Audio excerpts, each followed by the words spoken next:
When my boys were little, I was at home. Even though I loved being at home with the boys, I felt quite bored and I needed a creative outlet. Always loved photography, so I chose to go online, get my first DSLR, which was a D90, and never look back. So we're just going to have him with that in the background. But yeah, and chuck the flower behind, just give that little bit of fog-like appearance. That looks awesome.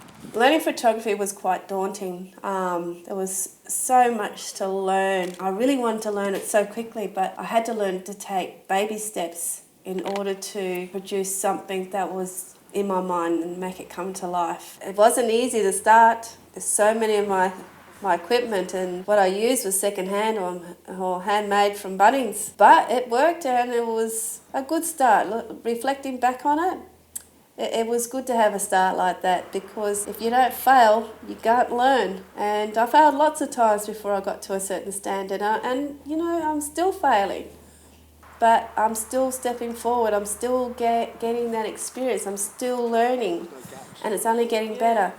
It was a slow process, taking those first steps, making a lot of mistakes and learning from those mistakes. That was a huge learning curve for me, learning how to pose people, as well as having those relationships.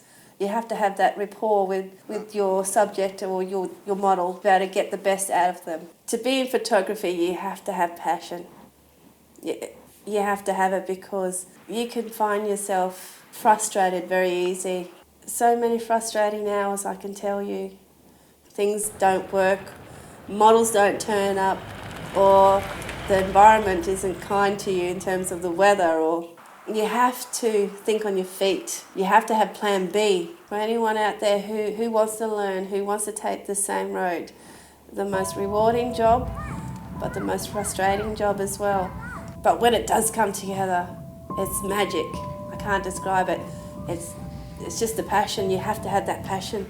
And I couldn't have done it without the community and the supportive community behind me to get to where I am today. My vision in what I do is about sharing and showcasing those images, our strong positive images, with all our families. So it's not about my culture, your culture, or their culture.